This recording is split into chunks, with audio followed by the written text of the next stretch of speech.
Hola, buenos días a todos. Hoy estamos otra vez en un LinkedIn Live. En este caso tenemos a Jaime Sotomayor, que es experto en investigación operativa, y la idea de hoy es hablar sobre la IA generativa contra la IA optimizativa, en contraposición una con la otra. Buenos días, Jaime, ¿qué tal? ¿Cómo estás? Buenos días, muy bien. Hemos oído un montón hablar sobre IA generativa, pero no tenemos muy claras los diferentes tipos de inteligencia artificial que nos podemos encontrar. ¿Podrías explicarnos brevemente? Vale, vamos a hablar un poco más hoy centrándonos en la IA generativa y en la IA optimizativa, e entenderlas un poco las dos y ver un poco las diferencias que aplican en el campo que vamos a aplicar. Entonces, la IA generativa yo lo relaciono con todo lo que está asociado a un modelo grande de lenguaje, un LLM, que al final acepta como input un mensaje de una persona, un prompt, y es capaz de interactuar con nosotros dando respuesta como si fuese eso, una inteligencia artificial. Y luego tenemos la IA optimizativa, que no tiene tanto un input de algo de mensaje escrito, sino que es ya un modelo matemático que representa todas las reglas de un sistema y es capaz de darnos una respuesta a un problema más complejo y más operativo de una empresa. Claro, cuando hablas de un modelo que representa un sistema, por ejemplo, ¿se nos ocurre alguna idea para poder dar un ejemplo de...? Porque entiendo muy bien qué es la IA generativa. Yo meto un prompt, digo, quiero que me pintes a Elvis tocando música clásica yo qué sé, con otro personaje famoso. Pero en el caso de la optimizativa, ¿hay algún ejemplo que se te ocurra que sea sencillo para entender esto? Sí, podemos pensar pues, un problema, por ejemplo, de ruteo clásico de paquetería, en el que tenemos que definir una serie de variables de decisión, que sería pues, la ruta que va a realizar mis vehículos, y luego tenemos las restricciones, que son las reglas que hay que cumplir, pues la capacidad del vehículo, el tiempo de viaje, atender la demanda. Entonces, conociendo ese sistema, entendiendo cuáles son las reglas del juego de cada problema, somos capaces de modelar esas restricciones, esas ecuaciones lineales que nos ayudan luego a que con una función objetivo consigamos la salida. Entonces, algo tan sencillo como un problema de ruteo, de conseguir cuál es la ruta óptima que me minimiza el coste o me maximiza el nivel de servicio. ¿En qué casos consideras tú que la IA generativa puede ser valiosa para una empresa? La IA generativa es muy valiosa, sobre todo, y lo estamos viendo ahora en uso un poco como de asistente virtual que nos apoya, porque al final es como un mini experto al que tenemos a nuestra disposición todo el rato y que la gente está usando ahora hasta para preguntarle a dónde irse de viaje, ¿no? Entonces, va a tener muchos usos y aplicaciones, sobre todo un poco de eficiencia a la hora de hacer las cosas, porque en vez de tener que ir a buscar y leernos en varios sitios y sacar nosotros la conclusión, pues tenemos un modelo entrenado que ya digamos que ha aprendido las reglas de ese sistema y es capaz de darnos una respuesta rápida a una pregunta. Entonces, a ese nivel conversacional, pues sí tiene mucho valor, tiene mucho recorrido todavía la IA generativa, pero a día de hoy, sobre todo, el uso que se le está dando más es de un apoyo. Por ejemplo, también nosotros lo utilizamos a la hora de programar, porque pues hay muchas funciones o librerías que nos pueden servir para ser más rápidos y es una herramienta potente para ser capaz de hacer las cosas un poquito mejor cada día. Claro. Hemos mencionado la IA optimizativa. En este caso, ¿en qué casos crees tú que puede ser valiosa para una empresa este segundo tipo de IA? Claro, la IA optimizativa en este caso tiene otro fundamento por detrás, ¿vale? Igual que la IA generativa, he dicho que te sirve para conseguir respuestas rápidas, pero al final la IA generativa no deja de ser una red neuronal que a efectos de alto nivel es una caja negra que se ha modelado y parametrizado y frente a un input da un output, pero no sabemos muy bien por qué. Estamos aprendiendo a ser capaces de entender y de controlar y dirigir la respuesta, pero es una caja negra a fin de cuentas. Cuando hablamos de la IA optimizativa, pues no es una caja negra, de hecho nosotros lo contamos siempre como todo lo contrario, es una caja en la que sabes exactamente las restricciones del problema que estamos poniendo y que hemos modelado. Entonces, las aplicaciones que va a tener esta IA optimizativa a cada negocio, lo que nos ayuda es a ser capaces de modelar el problema en concreto que tiene el cliente. No tenemos un producto de rutas al que cualquier empresa de rutas se adapta. Todo lo contrario, vemos el cliente cómo son sus rutas y hacemos un modelo que se adapte a él. Con esa adaptación lo que conseguimos son muchos mejores resultados, porque no es un problema que estamos resolviendo de forma genérica, sino completamente especializada al cliente. Entonces, los usos que tiene la IA optimizativa, en este caso, pues nos valdría para cualquier sector, porque en el fondo lo que estamos diciendo es que somos capaces no de emular el comportamiento humano como hace la IA generativa, que parece un humano, sino de mejorar los problemas que un humano no es capaz de resolver, porque no tiene tiempo físico de pensar todas las opciones de ruta, todas las opciones de una cadena de suministro. Entonces, nuestros modelos son capaces de modelar el sistema y de explorar todo el espacio de soluciones y conseguir rutas no iguales que las que haría una persona. No sustituimos, como podría hacernos la IA generativa, mira, es capaz de hacer lo mismo que hace José Luis. No, somos capaces todavía de llegar un paso más, de con las reglas que se tiene, no conseguir las mismas rutas que haría alguien, sino conseguir una solución que va a mejorar en un porcentaje el resultado obtenido. Con lo cual, en ese sentido, la IA optimizativa tiene mucho más recorrido en usos prácticos y de ahorro de costes o de maximizar los beneficios. Claro. Ya hemos explicado un poco de qué va la IA generativa, la IA optimizativa, y probablemente ya has contestado a esta pregunta, pero ¿qué ventajas dirías tú que tiene una en contraposición con la otra? Es decir, optimizativa en contraposición con generativa. Claro, para mí la clave está en todo lo que estábamos hablando del control y la manejabilidad, en la capacidad de dirigir, en este caso, a la red neuronal de la IA generativa hacia lo que nosotros queremos. Como al final, en parte, es una caja negra, si no funciona como queremos es difícil conseguir tunearla hacia lo que buscamos. Sin embargo, lo que nosotros hacemos en cada proyecto, en el fondo, es todo lo contrario: manejar, controlar y guiar la solución hacia el objetivo que busca en ese momento el cliente, que incluso a veces puede ser varios, porque no todos los problemas consisten en ahorrar costes. Ojalá fuese todo tan sencillo, pero muchas veces tenemos pues un nivel de servicio y unos costes. Si das muy buen nivel de servicio, pues tienes unos costes muy altos.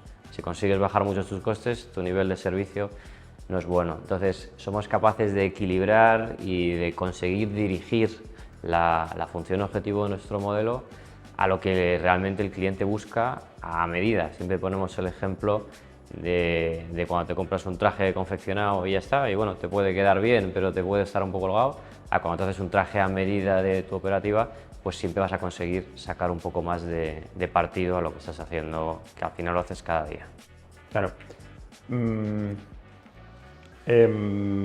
Si una empresa implementa GenIA, ¿es compatible con implementar IA optimizativa o OptiIA? Y viceversa, si tú implementas optimizativa, ¿es compatible con implementar la otra?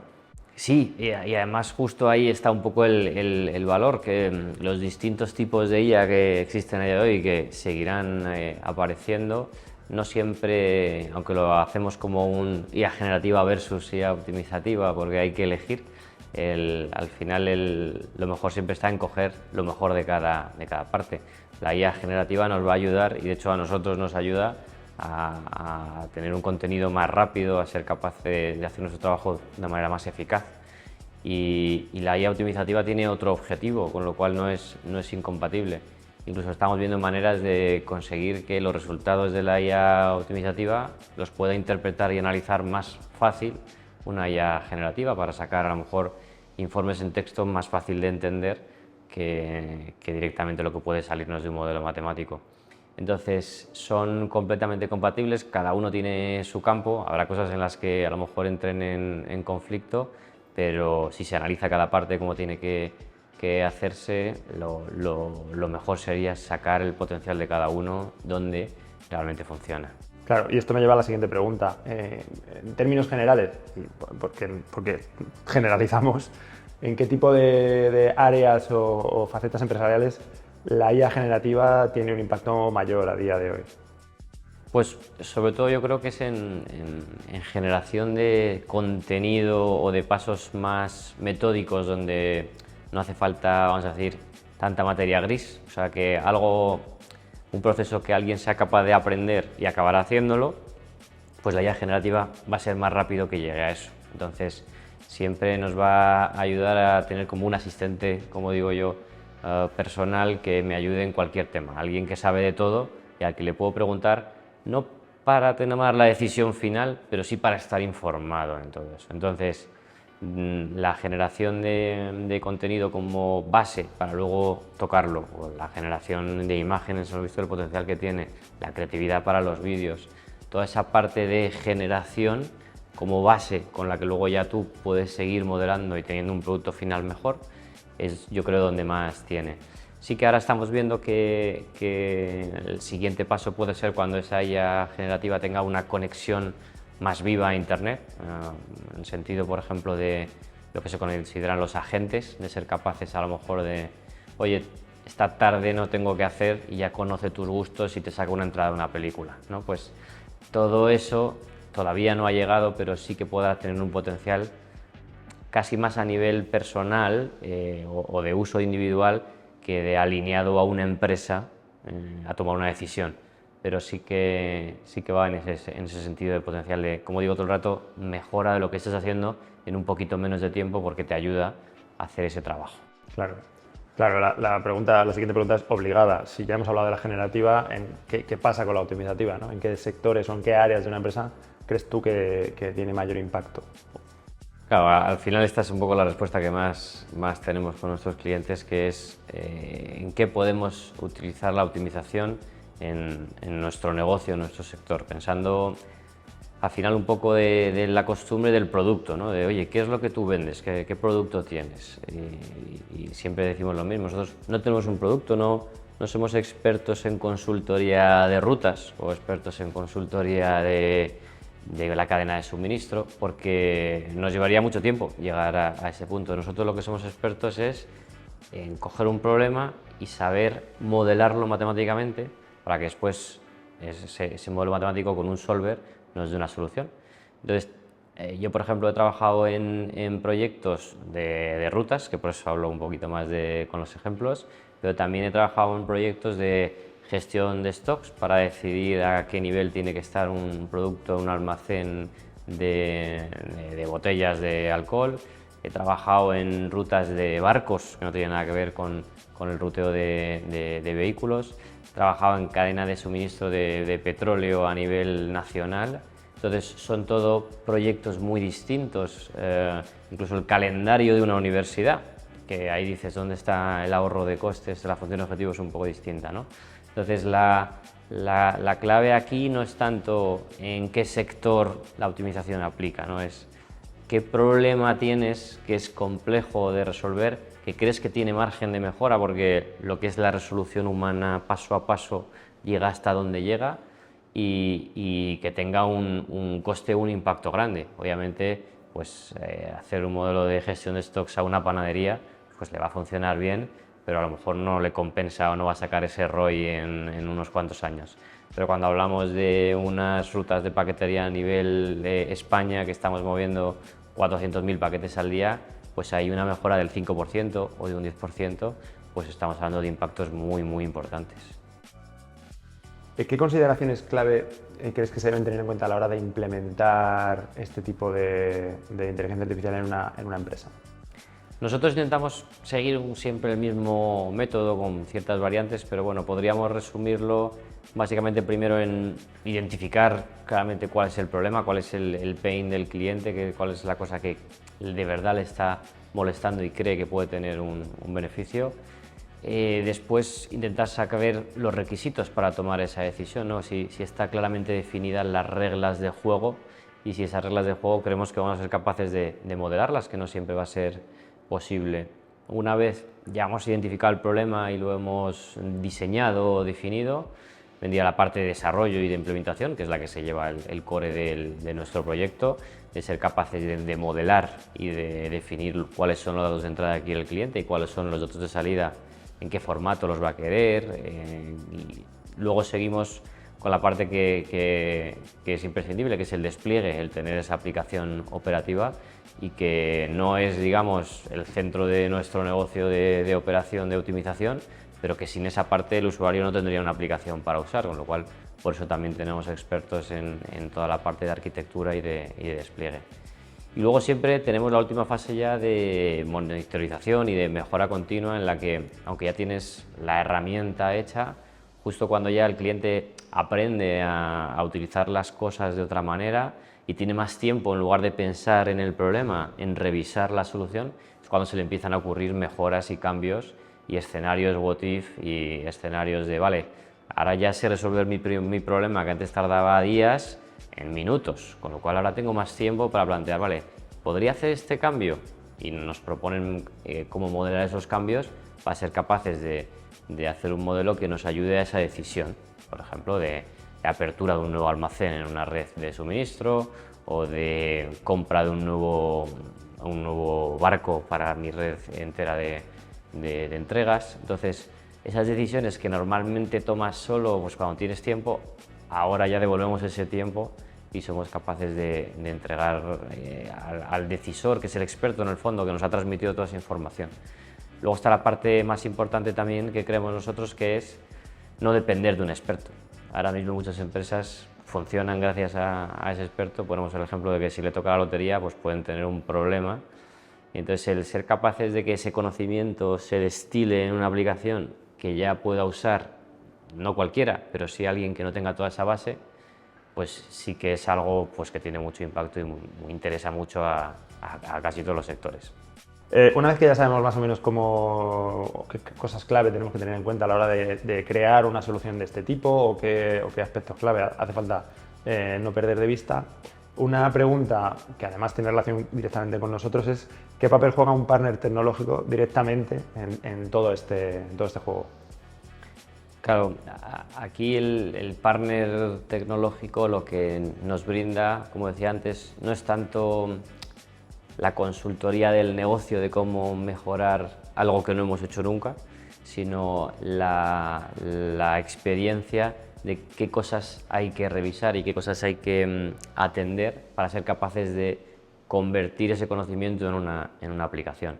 Entonces, nosotros ya sabemos cuáles son los stoppers generales que podemos tener, porque siempre es un proceso en el que pasamos de algo manual a algo automático y siempre ese cambio de mente genera las mismas fricciones dentro de una empresa, los mismos miedos de, bueno, con esto voy a dejar de tener que trabajar o me quedo sin trabajo, y todo lo contrario. La idea es conseguir, igual que hace la IA generativa, de darnos más tiempo porque nos estructura la primera parte, pues aquí a un nivel más de coste, de darnos más tiempo de poder analizar y mejorar la solución. Entonces, nosotros aportamos esa experiencia de saber ir directamente a los temas importantes que hay que tener en cuenta, a los factores que afectan a ese modelo matemático. Nosotros sobre todo hacemos modelos de programación lineal entera mixta, entonces sabemos hacer las preguntas que nos van a ayudar a saber si este problema tiene sentido atacarlo desde los puntos de vista que nosotros solemos ver o no, o si por ejemplo el retorno de la inversión justifica trabajar en este punto, o a lo mejor no hay un retorno económico, pero sí un valor o una reducción de un riesgo, como hablábamos de depender de una persona. Entonces ese acompañamiento que damos nosotros a la hora de estar seguros de cuál puede ser el roadmap de una empresa a la hora de empezar a ser pionera en lo que es la analítica prescriptiva, sí que es algo que hace que llegues antes al punto que estás buscando. Hay una duda general que tiene que ver con que asociamos la analítica o este tipo de inteligencia artificial muchas veces, cuando hemos hablado con más gente, esto me ha pasado más veces en otras entrevistas, damos muchísima importancia a los datos. Es verdad que son claves en general, pero no sé si son igual de claves para trabajar en un modelo predictivo como para trabajar en un modelo prescriptivo. Y es que aquí esto es una duda general. Casi todo el mundo asocia, vale, me estás diciendo que tengo datos del pasado, me vas a dar un resultado y voy a poder tomar decisiones para el futuro, pero no es exactamente esto lo que nosotros hacemos. Claro. Aquí de eso se ve también bien esa diferencia entre la IA generativa y la IA optimizativa. En la IA generativa los datos son la base, porque en el fondo estamos haciendo un modelo de lenguaje que aprende en base a los datos que le estamos proporcionando, ¿vale? Aunque sea esa caja negra, el funcionamiento depende completamente de la calidad de los datos y, bueno, luego de la parametrización de los datos. Hay un estudio muy interesante de hace poco de Anthropic, que digamos que es la competencia de OpenAI, en el que intentan entender un poco mejor esa caja negra, ¿no? Y ver qué pasa si la tuneas y como harían nosotros con el cerebro de aplicarnos señales para mover un brazo, pues ahí hicieron un estudio similar y eran capaces, por ejemplo, de entender y encontrar dentro de esa red neuronal qué neuronas estaban más asociadas, por ejemplo, o se activaban más cuando hablabas de temas de alegría, felicidad, amor. Pues hay una zona específica que se ha encargado de esa parte. Pero cuando hablabas de odio, de guerra, pues había otra zona. Entonces, ¿de qué sirve esto? Pues si somos capaces de entender mejor esa caja negra, eran capaces de estimular más algunas neuronas. Por ejemplo, le encontramos un trozo de neurona encargado más de los fallos de código. Entonces, si amplificas esa señal, de repente tienes un agente que es muy malo programando. Entonces, si haces lo contrario, le reduces la señal de eso, de repente has cambiado la personalidad de esa red neuronal y es capaz de sacar mejores resultados de programación. Entonces, en ese sentido, toda esa parte de estudio que irá avanzando a tener esa mejor interpretabilidad, pues irá mejorando. Entonces, para eso, para esa replicación de un comportamiento, los datos son fundamentales, ¿vale? Sin embargo, como decía, en la IA optimizativa no vamos a replicar el comportamiento. Yo no necesito saber cómo son las rutas a día de hoy o cómo son los calendarios de la universidad a día de hoy o cómo es una red a día de hoy. Tengo que saber el por qué, qué condiciones han hecho que la red sea así o que el calendario sea así. Entonces, si yo no tengo el histórico de lo que se hizo, no pasa nada, porque la idea justo es empezar a cambiarlo y a hacerlo mejor. Entonces, en la IA optimizativa, los datos, como no son los que entrenan a mi modelo, sino que son los que luego alimentan para resolverlo, no son tan fundamentales para construir el algoritmo. Sin embargo, sí es fundamental tener los datos en una buena calidad para que después esa aplicación que va a integrarse en la herramienta necesita venir la calidad de datos. Entonces, si mis previsiones de demanda son muy malas, por mucho que yo tenga un problema capaz de encontrar una solución buenísima, has encontrado una solución buenísima a un problema que luego no aparece. Entonces, para conseguir la aplicación es más importante conocer el entorno, pero para que luego la herramienta de verdad pueda aportarnos esos ahorros, necesitamos que los datos de entrada tengan buena calidad, que sean fiables, estén estructurados y no sean muy variables para que ese resultado más determinista sí que luego se pueda poner en producción y sea algo que de verdad en la operativa diaria se pueda llevar a cabo. ¿Qué mitos podemos desmontar sobre la IA en general? Hoy que estamos hablando de IA tan en general. Pues en el fondo soy profesor de asignaturas de analítica prescriptiva en la Politécnica de Madrid y siempre empezamos el curso de la misma manera, que es intentar hacer ver a los alumnos que la analítica prescriptiva, la inteligencia artificial, el machine learning y todos los palabras que tenemos hoy en día no son magia, ¿vale? No son magia, que parece que estamos diciendo ahora. Tienen un fundamento detrás, matemático, estadístico, de años de trabajo y de investigación que a ojos del que no lo entiende pues puede aparecer como magia.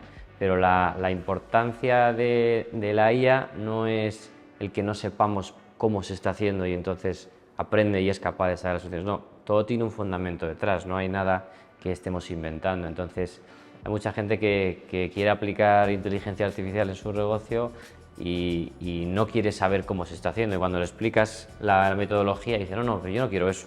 Yo quiero que se haga solo. Y casi es mejor saber modelar lo que tienes a ver qué te pueda parecer a base de darle tus datos y ver que tome decisiones. Porque eso puede salir bien, pero puede salir mal. Pues esto es como cuando, oye, ChatGPT se ha equivocado. Bueno, es que está basado en información que se equivoca, porque los humanos también nos equivocamos más casi de lo que querríamos reconocer. Entonces, el mito de que siempre tiene que acertar, no se va a equivocar nunca, en la analítica generativa va a ocurrir. Lo bueno es que en la optimizativa ahí no hay opción de que a veces esté una solución que sea incorrecta. Ahí sí tenemos bien definido el problema y está bien acotado con las restricciones, ahí la solución que nos va a dar es la mejor que puedes tomar, según el problema que has tenido. Pero esa forma de verlo es lo que intentamos desde el principio, el quitar esa caja negra y el entender que lo que estamos haciendo tiene una estructura, tiene un procedimiento, tiene unas reglas, tiene un modelo matemático, tiene un solver, los componentes que hacen que esa aplicación luego funcione y sea robusta y yo sepa y confíe en lo que está haciendo. ¿A qué retos se enfrentan las empresas cuando intentan implementar este tipo de cosas? Generalmente es eso, el cambio de chip de tener que hacer algo de una manera que llevo toda la vida haciendo a cambiarte la estructura y ahora tienes que hacerlo de otra manera, porque hay veces que pues, los empleados estamos cómodos haciendo lo que hemos hecho siempre de esta manera y cuando te vienen a cambiar la forma de hacerlo siempre hay esa resistencia pasiva que nos encontramos de los propios usuarios que en el fondo son los que se van a ver beneficiados y que cuando no nace de ellos la necesidad de mejora siempre hay un poco de bloqueo por la incertidumbre al cambio. Pero muchas veces cuando el problema nace del propio usuario, que se ve que ese problema ha crecido tanto que antes sí a mano se podía hacer, pero ya llega un punto en el que es inviable atacarlo de forma tradicional.